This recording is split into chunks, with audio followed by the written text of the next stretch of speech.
The ruins of another harbor materialized out of the mists as the Death Warrior captain slowed their vessel to drift with the river current. According to the maps Ludmilla possessed, they should be close to the center of the Katsa Plains. However, she sensed that the greatest concentrations of negative energy in the region lay further to the south. Given how hostile the place was to the living, she wondered how old the information on the maps was and where it had originated from. The histories of the nations surrounding the Katsa Plains conflicted with one another, each presenting a narrative that attempted to shift attitudes in their favor but presented nothing concrete for her to work with. It was a giant void in history. There were no names, no surviving peoples, not even the slightest trace of lore specific to the place. Nothing before the area had transformed into a negative energy zone the size of a small nation, at any rate. Ludmilla did not understand why anyone would purposely go to such great lengths to erase the past, though it wasn't certain that this was what had occurred. It might have been a war on a scale that only existed in legends, where all were indiscriminately put to the sword and settlements razed so thoroughly that only bitter ashes remained. Perhaps it wasn't even a war. Calamities like drought or plague would have left something behind, but it may have been that whoever once dwelt here had earned the ire of a descended god. She glanced over her shoulder, at one such god who had graced the world with his presence once more. Was the Sorcerer King capable of matching the scale of such a catastrophic event? It was a fact that many gods and godlike beings had existed in the past. The tales accompanying every one of them were filled with powers that only they could bring to bear. Even as she pondered this, Ludmilla wished she could stand at his side as Lady Sholtir did. Warmth suffused her body at the thought. Shaking the wandering notion away, she turned her gaze forward again to focus on what lay ahead. Regardless of what had occurred in the Katsa Plains, certain elements of its history did survive, ones not so easy to erase. Though no specific details remained, the ruins themselves offered insights as to what once was. After visiting the castle near Calling County, the Katsa Plains was no longer just a cursed wasteland in her mind, it was a place where people once lived. Civilizations were structured in a way distinct to each race that built them. From seeing what remained of the castle, she determined that its inhabitants were human. Understanding this, she could discern how locations were built and ordered. Every ruin and pile of rubble they passed expanded her grasp of what the area once was. By the time they arrived at the second harbor, Ludmilla had a sense of Katsa's economy, population and the layout of its settlements and infrastructure. Someone from the present day might have given the maps a careless glance and decided that the fortifications around the edge of the plains were built to keep the undead in. In reality, they marked the edge of the territory that it once was. Each fortification was a border keep, keystones built to project control over their respective territories. Since it was borderland, the settlements found they were similarly small, consisting of farming hamlets and villages. Bare traces of these settlements could be seen as they had progressed on their journey. As it was situated on a wide river basin, Ludmilla thought it likely that the territory had a strong agricultural base, especially if what remained of the riverlands was any indicator of how fertile the land was. The frequency and size of the many ruins that they passed supported this notion. The first harbor they had visited was already a city. Stone was scarce and any wattle and daub structures in the outskirts would have long crumbled to dust, but Ludmilla suspected that the unwalled city was at least the size of Erantal.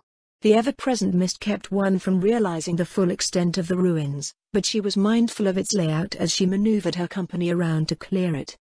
With time, her familiarity with the area grew, as did the accuracy of her predictions about the surroundings. With this ever more being the case, things that should have been and things that didn't belong were now apparent where she would have once seen nondescript piles of stone. According to what they had witnessed so far, this next harbor would be a city much larger than the capital of the Sorcerer's Kingdom. Ludmilla's anticipation grew over what they might discover. The Death Warrior captain anchored the vessel a few dozen meters from the remains of the longest jetty.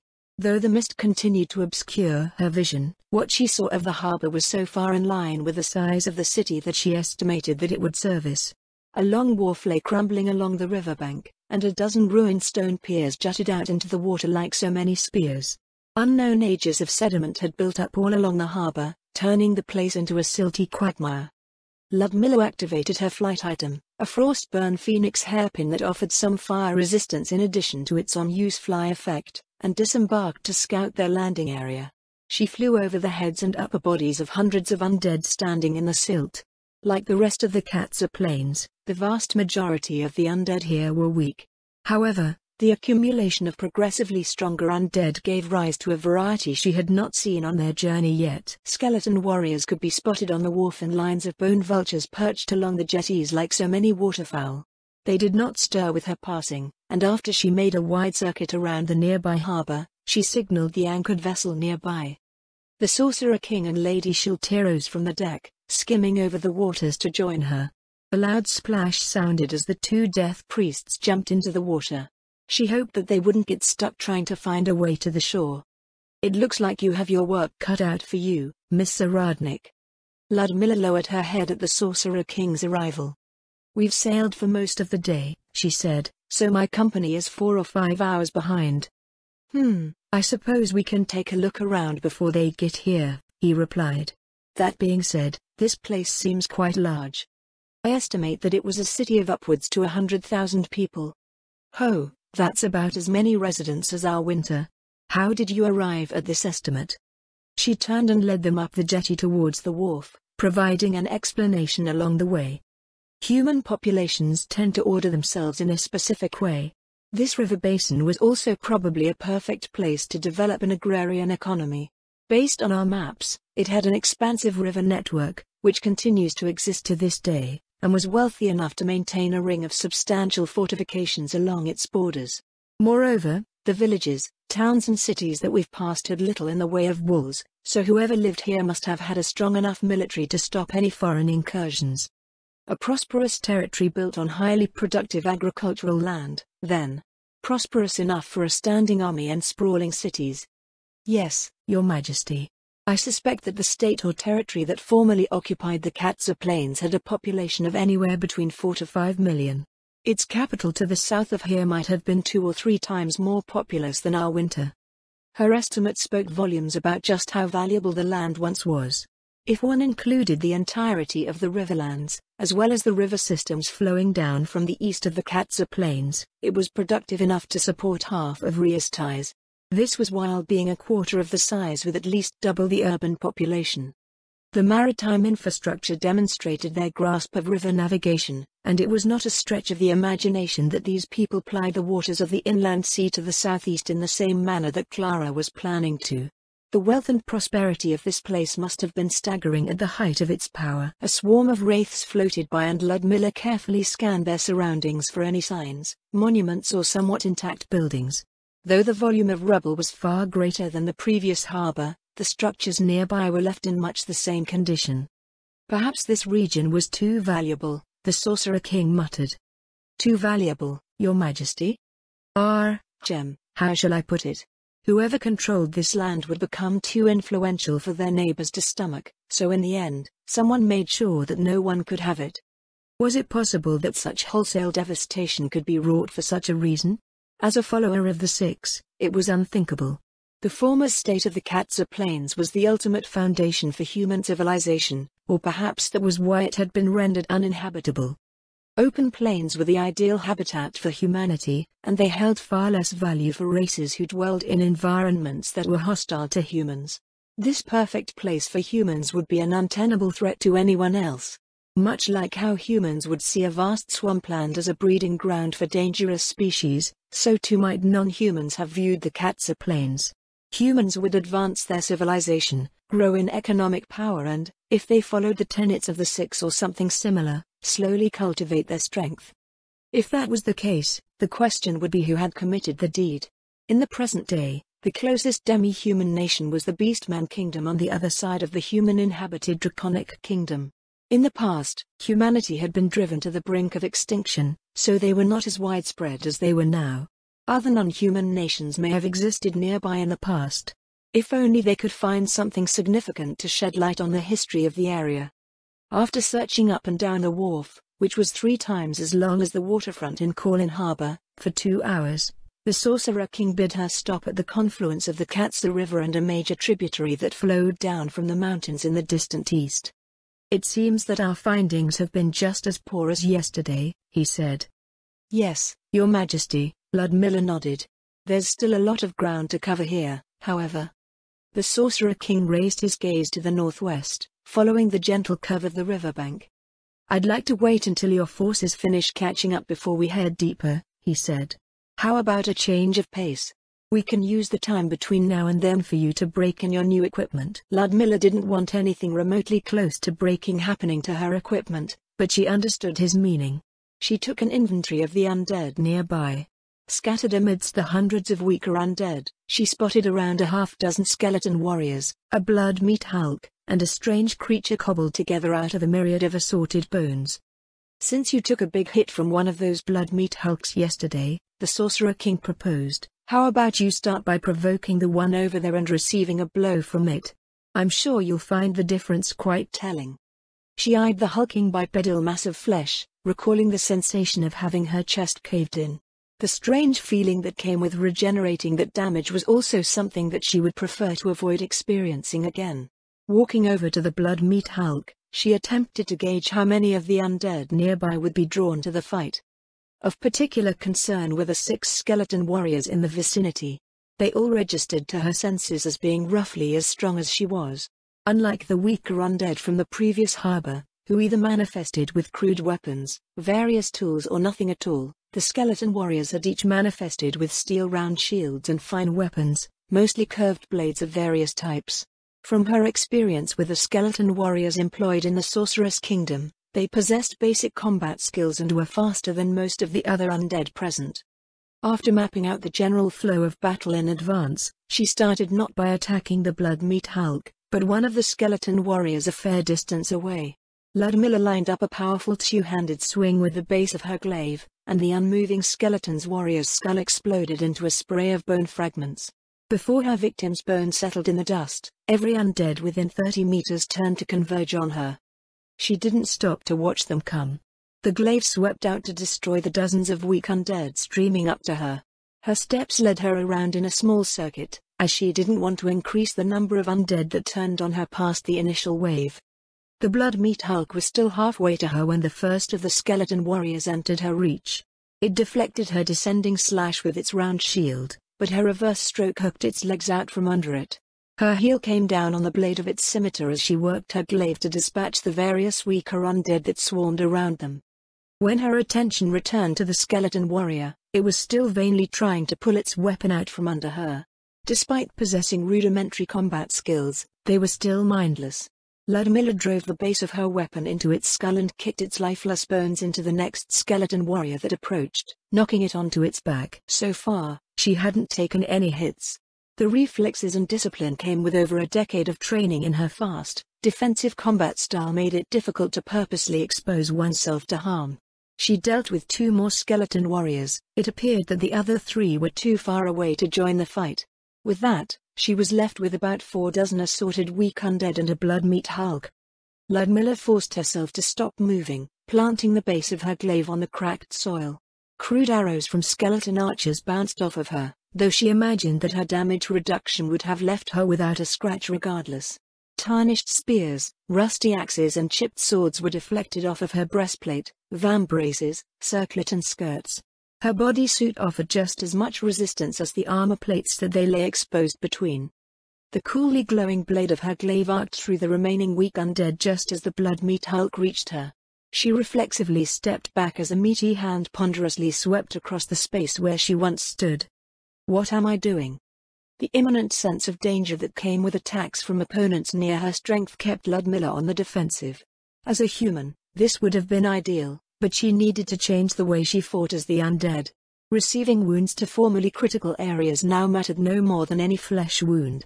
She inherently understood that this could be used to her advantage, but retraining herself to embrace her new reality would not be so simple. It took Ludmilla a good half-minute of instinctively avoiding the blood-meat Hulk's blows before she unequipped her glaive and managed to still herself.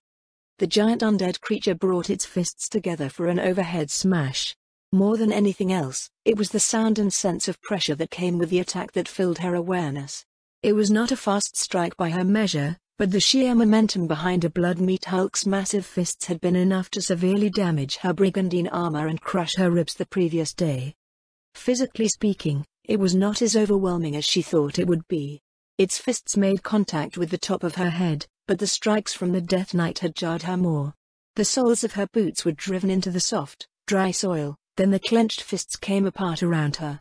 Naturally, the blood meat Hulk squeezed her in its hands, and Ludmilla was lifted into the air. "So, how do you like your new equipment?" The Sorcerer King's voice came from nearby, muffled by the fingers closed over her. Her world whirled as the blood meat Hulk raised her over its head and slapped her into the ground. Like when she had been swatted away before, the sense of detachment from what was happening to her still felt strange. A human would have been disoriented by the first blow to the head, if not worse. Breathing would have been difficult while getting squeezed in the blood meat Hulk's fists. Being dashed into the ground would leave one winded and senseless. As one of the undead, she understood what was happening to her and what she should feel. Unlike a human, her consciousness was separate from her body and her thoughts were perfectly clear. There was no shortness of breath, none of the disorientation or panic that came from being treated like the unfortunate ragdoll of some toddler in the middle of a tantrum. A fist came down to flatten her. She raised a hand from where she lay on the ground. Fortress. The defensive art activated with no more or less difficulty than usual. The barrel-sized fist stopped against her raised palm. A human would have had extreme difficulties regaining the presence of mind to use a martial art after experiencing what she had just gone through. The blood meat Hulk raised its fist for another attack. Ludmilla sat up and moved out of the way. She quickly glanced over herself before replying, stepping around as she avoided the undead Hulk's ponderous attacks. "I don't think there's any damage to the armor," she finally replied to His Majesty's question. "My mobility is still perfect. The blunt force still seems to transfer through, however. I took a tiny amount of damage on the first hit, then a bit more when it sent me to the ground." "There are certain rules that come with magical equipment," the Sorcerer King told her. "You might have learned them from the Adventurer Guild eventually, but they're still in the process of gearing up. Finish off that blood meat Hulk and we can explore some of it in detail." Ludmilla activated ability boosts as she sidestepped yet another attack, calling her glaive to hand. Her slash took one of the blood meat Hulk's arms off at the elbow. The ease by which her new weapon went through the trunk-like limb threw Ludmilla, who was expecting more substantial resistance, off balance. Her arm went high and she stumbled slightly. The Sorcerer King's chuckle drifted down from above. "It seems that the armor is not the only thing you'll need to get used to." She regained her balance, and her eyes went between her blade and the regenerating stump of the blood meat Hulk's arm. Her weapon may as well have cut through a piece of paper. "I know that there's a significant difference between flesh and steel," Ludmilla said, "but how did the skeleton warriors defend against this glaive with their equipment?" "It goes back to the idea of hardness and sundering attacks," the Sorcerer King replied as she finished dispatching her opponent. "Even with a superior weapon, one must hit a piece of equipment just right in order to damage it. Sundering attacks are purposeful strikes against an opponent's equipment, but the use of such attacks is rare here. Not attacking a shield or weapon an opponent used to defend themselves was common sense for most combatants. Every strike made against an enemy's weapon was one not made against the enemy. In addition, doing so opened up additional opportunities for an opponent to counter, as they would come to understand that they were not being targeted by potentially lethal attacks. Unless one was reasonably certain that it was ultimately less risky to destroy an enemy's weapon or shield than it was to injure their enemy, one would not employ sundering attacks. These risks included not only exposing oneself to harm, but also spending far more time and energy hacking away at equipment. With a superior weapon and her revenant traits, however, sundering attacks were potentially quite effective. Not only would she damage equipment faster, but she did not tire and could regenerate. In the context of personal combat, time was an enemy of the living. For the undead, it was an ally. "Does this apply to armor, as well?" "Yes, and no," the Sorcerer King told her. "Specifically, damaging armor functions in an identical way, but attacking an individual works differently." "I'm not sure what you mean by that, Your Majesty." Dust rose lightly into the air as the Sorcerer King and Lady Sheltier settled on the ground beside her. "Consider how damage was transferred through your armor," he said. "An attack that surpasses certain defensive values will result in damage. A Death Knight, for instance, can bisect a human in plate armor if the damage that they deal with a strike does enough damage to cut them in half, even though they did not use a sundering attack against the armor. If that armor was magical, it would reconstitute itself after the fact, but the person inside would still be cut in half. Ludmilla had seen this happen to the soldiers of the goblin army that flooded the upper reach in the summer, but she attributed it to the sheer force that Death Knights and Death Warriors attacked with. Practically speaking, she supposed that it led to the same result. She considered His Majesty's words, and a thought occurred to her. Does this mean that defending with a shield or weapon can be more effective than the protection offered by armor? You catch on quickly, the Sorcerer King nodded. Shiltir. Yes, Lord Ines? Give Miss Zaradnik a demonstration of how this applies in practice. With pleasure. Lady Shiltir stepped forward, unequipping her gauntlets. She held up the pinky finger of her right hand. Ludmilla, her liege told her. Attack me with your new weapon. Behind Lady Shiltir, the Sorcerer King nodded at Ludmilla's unspoken question. She leveled her weapon at Lady Shiltir and lowered her stance. In a single, smooth motion, she exploded forward into a lunge aimed directly at her liege's abdomen. At the receiving end of Ludmilla's 5-meter reach, Lady Shiltir stopped the powerful strike with the nail of her pinky finger. Ludmilla recentered herself, eyeing the extended digit. Was that some martial art or skill, my lady? Ludmilla asked. No, it was just my fingernail, her liege answered lightly. Impossible. Ludmilla narrowed her eyes at the still raised pinky. What had happened defied all logic and common sense. Polearm attacks were incredibly powerful, far beyond what one could achieve with a sword. Speed, leverage, momentum and the weight of the wielder all combined to generate attacks that easily blasted through the guard presented by another weapon. Generally speaking, one needed a heavy shield or another polearm to block a fully committed polearm strike from an evenly matched opponent.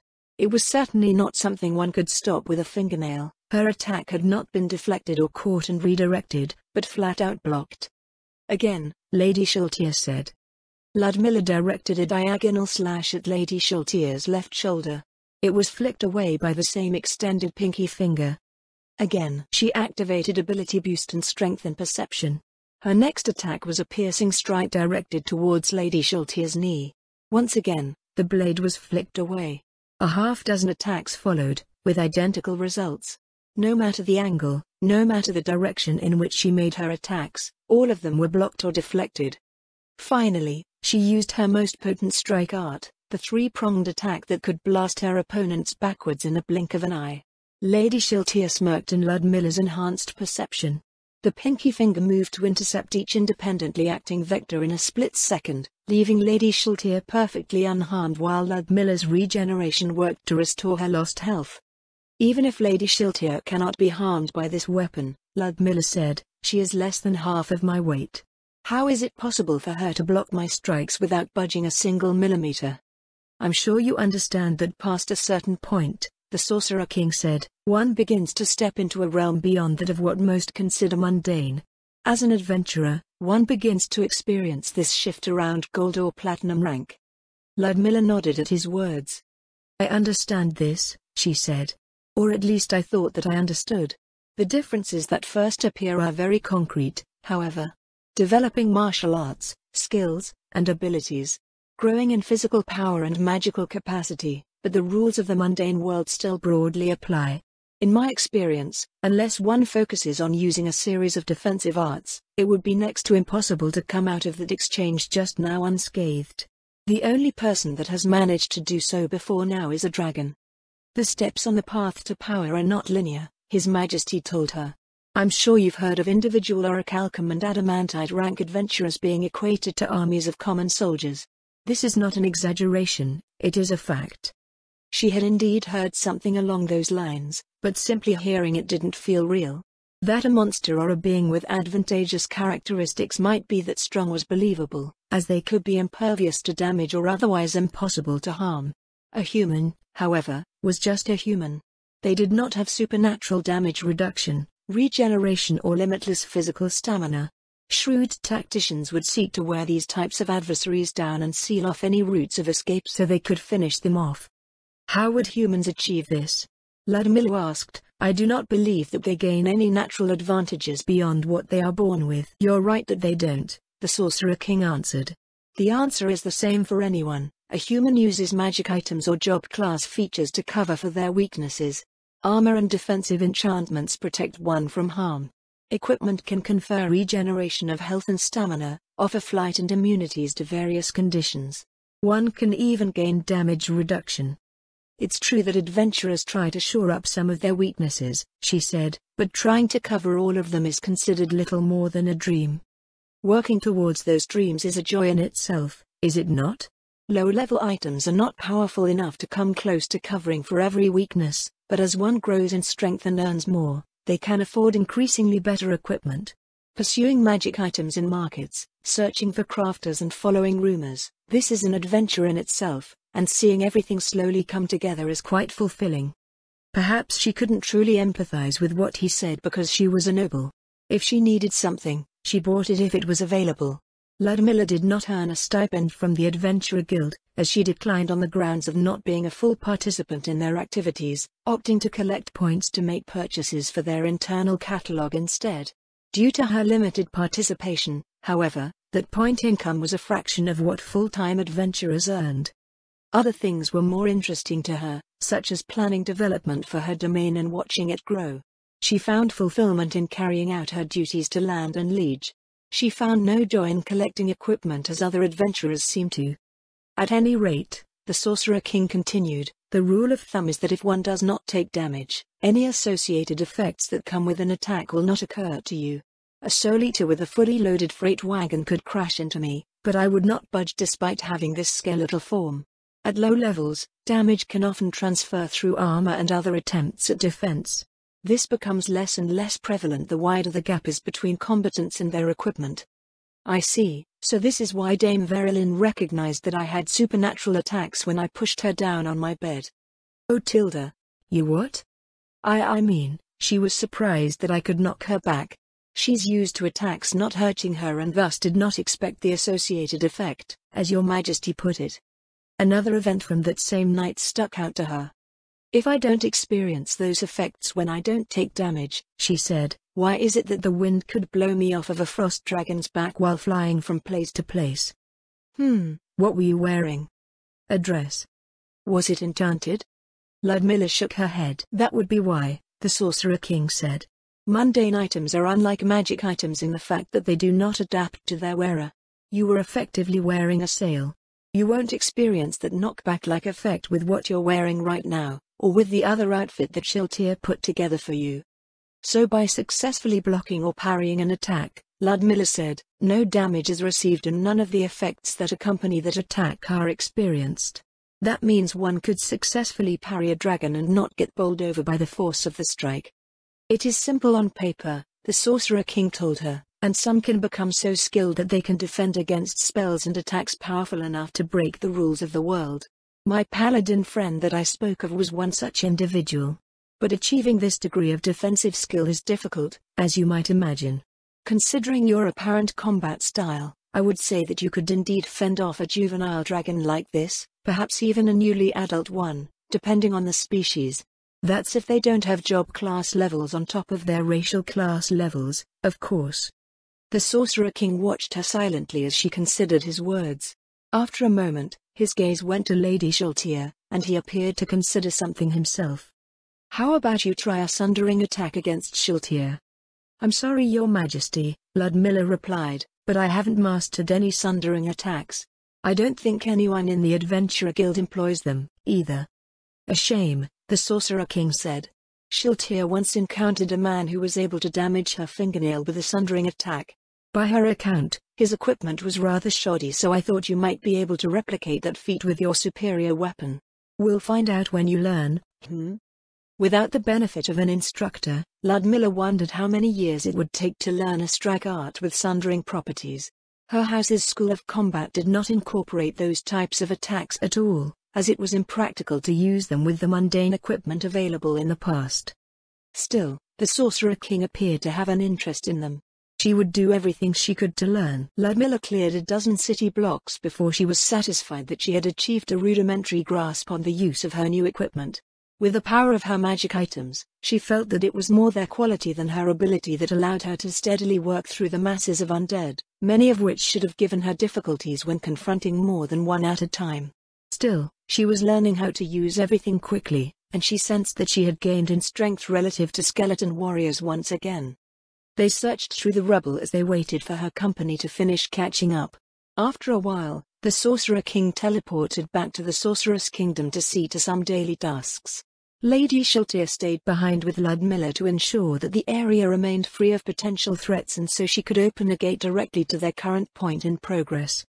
As Ludmilla sifted through a collapsed building that seemed somewhat more promising than the rest of the ruins around it, Lady Sheltier hovered close to speak to her. "Ludmilla," she said in a low voice, "I think there's a problem with our strategy." "Our strategy?" "You know, the romantic river journey." The conspiratorial manner in which Lady Sheltier conducted herself caused Ludmilla to quickly scan their surroundings before replying. "Of the past 72, you've spent nearly 60 hours as the sole woman by His Majesty's side. The plan was to give you as much time together with His Majesty as possible, so I would say that it's been a spectacular success." "That was the plan, but I want to do more. Since I'm His Majesty's escort, I must remain combat ready and alert for danger at all times. That means I'm stuck in my armor. I can't get into anything more interesting to entice him. I thought you might be able to whet his appetite for female companionship and one thing would lead to another, but he's not taking the bait. Even when you were on the verge of a catastrophic wardrobe malfunction, he didn't make any moves at all." So she was the appetizer. Ludmilla would have already been beyond ecstatic to be in Lady Sheltier's position for the past few days. Could she even help move things in a more favorable direction for her liege? She knew very little about appealing to men. More to the point, she wasn't sure how one appealed to a skeletal being. Just how far did Lady Sheltier's calculations go? Was her new equipment a part of it? The collar and the blindfold and being forced into a state where every fiber of her being was filled with overwhelming lust for the Sorcerer King? The number of vampire brides had doubled, as well. The vessel was filled with sensuous female bodies and efforts to change the atmosphere were made. Truly, the machinations of Lady Sheltier Bloodfallen were beyond Ludmilla's lowly ability to fathom. "Maybe we're on the right track," an article of clothing appeared in Lady Sheltier's hand. "If violence doesn't work, more violence is obviously the answer. We should increase the intensity of our attacks." Ludmilla stared at the piece of cloth dangling from Lady Sheltier's hand. Despite having true sight, she rubbed her eyes just in case it was an illusion. Lady Sheltier held it out for her to examine. Ludmilla imagined the Sorcerer King's crimson gaze running over her figure. "No." She shook the image away.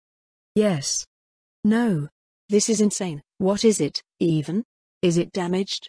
The cups are missing, and so is the bottom part." "Exactly," Lady Sheltier told her. "Your attack power will go through the roof." "I don't have that kind of attack power." "Just what is our objective here, exactly?" Her liege placed a hand on her belly in response, uttering a single word. "Victory." A wistful expression painted Lady Sheltier's features. Ludmilla frowned in confusion. Lady Sheltier wanted the Sorcerer King's child? It was natural for a woman to desire a family at some point, but was it natural for undead women? Could the undead even have children?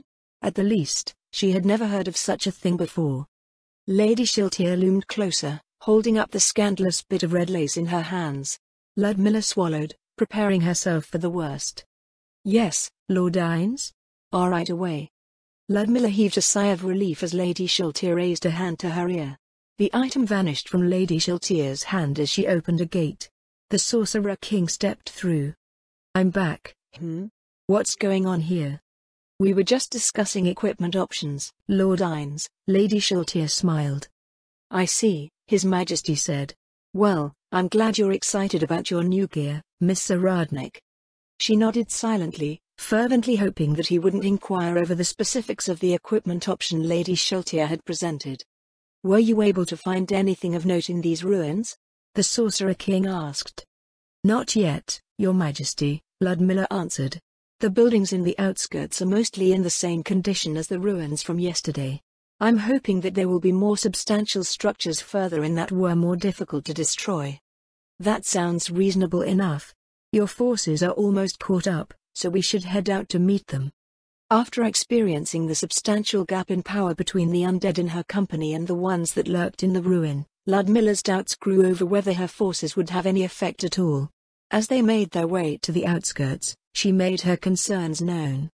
I agree with your assessment, the Sorcerer King said, but only if we're making a basic, direct comparison. First of all, you have 2 death priests at your disposal. Have you employed divine casters in conjunction with your forces before, Miss Zaradnik? No, Your Majesty, Ludmilla replied. My experience lies mostly with elder liches, death knights and the undead that they raise. I see. Well, this should drastically change the way you utilize your forces, or perhaps it will bring things closer to the ideal organization of human armies. As he spoke, the 2 undead in question came running from the wharf to join them. It seemed that they had taken the time to brush the mud and silt off of their priestly vestments. Death priests are, as the name implies, Death Series servitors that fill the role of priest-type divine casters. They are the same level as Death Knights, Death Warriors, and the rest of them. As they are summoned to act as the divine caster in a party of Death Series servitors, they have the spells that you might expect, but for a party of undead. Does that mean that they have the offensive magic of a priest or cleric? Ludmilla asked. Clerics can be excellent frontline combatants, as well. That's right, the Sorcerer King answered, but we'll be restricting them to a support role for the time being since a single one of them could probably clean out this entire city. In addition to their offensive magic, they have various negative energy spells that can heal the undead and a wide selection of buffs. He went on to list out the dozens of spells that death priests had available. Many of them were familiar to her, but some were entirely unknown. It will probably take you a while to commit their spells to memory, he told her, but you should be well versed in their use by the time we return to the Sorcerer's Kingdom. For now, you can stick with what you know. How much mana do they have? I'm afraid I have no way to tell at a glance. The Sorcerer King raised a hand, tapping the side of his skull with a slender finger. The ear cuff that came with your equipment, activated. She touched the seemingly delicate piece of jewelry, a platinum ornament fashioned into an ivy vine that clung to the outer curve of her ear. Its leaves were inlaid with emeralds, and Ludmilla couldn't even guess at its value. Before understanding the properties of her circlet, she was paranoid that the ear cuff would shatter into countless pieces upon being struck. When she activated the item, familiar twin auras appeared over every being in her vision. This earring has life essence and mana essence. The Sorcerer King nodded. It's common for humans to take up an accessory slot with an item that confers dark vision, but you don't need that. This should be an invaluable tool as a commander. Being able to note the condition of both enemies and allies at a glance was as much of a boon as the Sorcerer King stated. Incidentally, he went on, both life essence and mana essence are divination effects, so certain types of counter-divination will work against them. Your ring of non-detection, for instance, blocks it entirely. There are also ways to fool those spells, delivering false information that an enemy may purposely use to mislead you. Will my true sight be able to defeat those means? That's a good question. As you might imagine, how talents interact with other sensory spells, skills and abilities is fairly obscure information. The answer should be simple enough to discover. False data, life. Ah, Lord Ines, you're such a tease. GHK. Miss Zaradnik. Take a quick peek and tell me what you see. You can look away once you've noted any oddities that appear in your vision. She stopped and turned around to look at the Sorcerer King. In addition to his overflowing obsidian radiance, there were auras presented to her for both his health and mana. She was aware of another mana aura laid over the Sorcerer King but recognized it as a fabrication. Her eyes shifted over to Lady Shiltier beside him. She had significantly more health than the Sorcerer King, while the Sorcerer King had significantly more mana than Lady Shiltier. Either way, they were both overwhelming. Even the powerful fiend that she had encountered in the ancient pass over the upper reach was no match. The death priests weren't anywhere close to them. Ludmilla felt a familiar and pleasant warmth rise within her, and she turned around again. My talent works against it, she resumed walking. I could also see the false information presented by your spell. Oh, that talent is quite something. To see all things as they truly are, you're a walking inconvenience to everyone that relies on supernatural and magical subterfuge. They arrived in the space that she had cleared beforehand. Her ad hoc force of undead troops was beginning to emerge from the river. Ludmilla frowned as she compared their meager health auras to a few skeleton warriors barely visible in the mist. Was support from the death priests really going to be enough? Once her company formed up, she mounted her undead beast and activated her attack aura. The skeleton archers released a volley at the undead standing along the shore. Across her vision, the auras displayed by life essence depleted in a non-uniform manner, with weak zombies, ghouls and wights taking the brunt of the damage. Skeletons took none at all, and they came running towards her battle line. A pair of skeleton warriors arrived first. Their curved blades sliced into the undead beasts.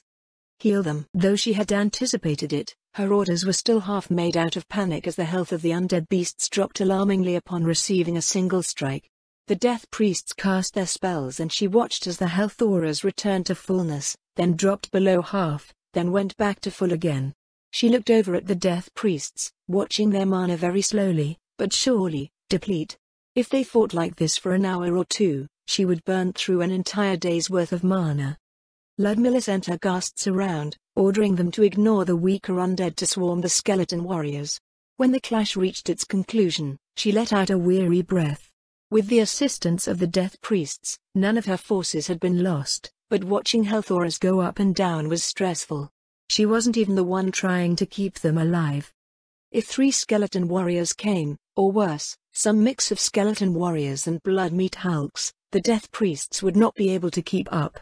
She glanced up to where the Sorcerer King and Lady Sheltier were spectating over the battlefield, but they seemed intent on observing her. She mulled over her dilemma. While she did so, her wandering gaze came across a strange sight. Dozens of undead had flopped their way out of the water. They were mostly fish, though there were some eels and a handful of tortoises and crabs.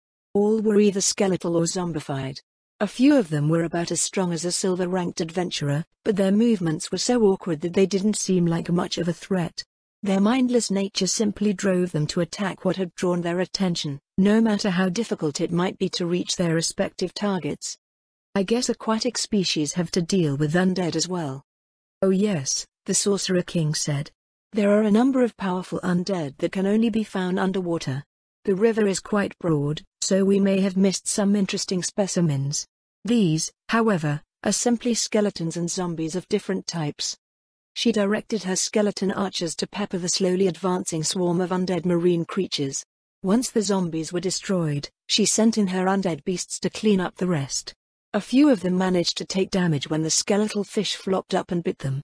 After they completed their task, she reorganized the ranks of her company and marched them away from the river. Her new formation stacked the undead beasts 3 deep.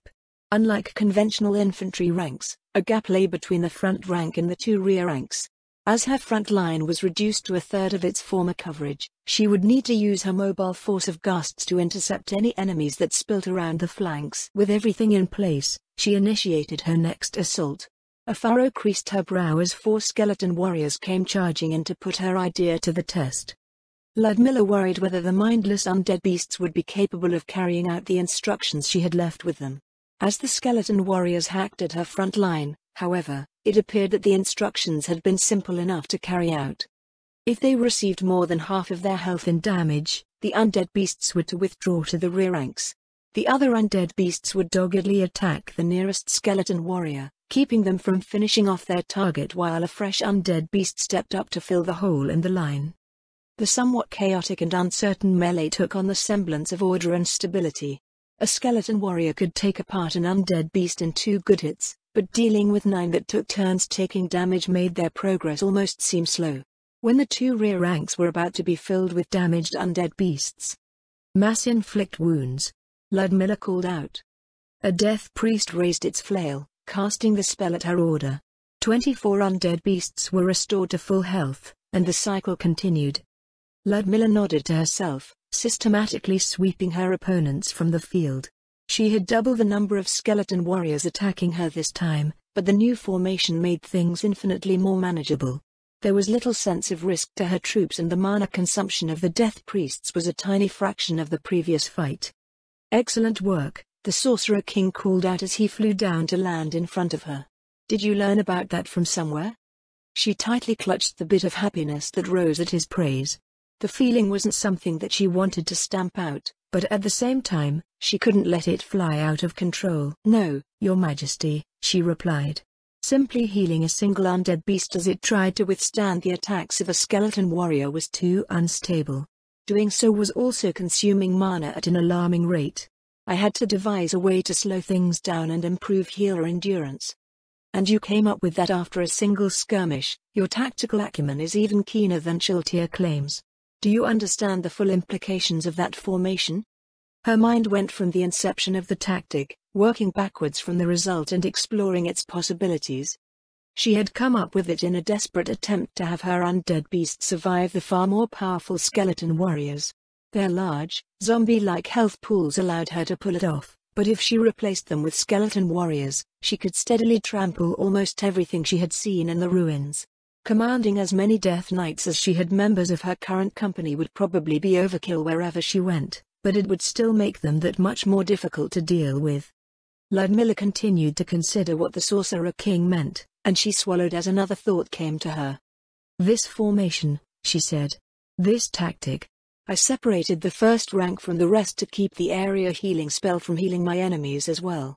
Against anyone else, I could close the ranks, making them more resistant to enemy pressure and switching out injured soldiers more smoothly. And when the call for healing goes out. That's right, the Sorcerer King's voice was grim. The mass healing spells that you are using channel negative energy.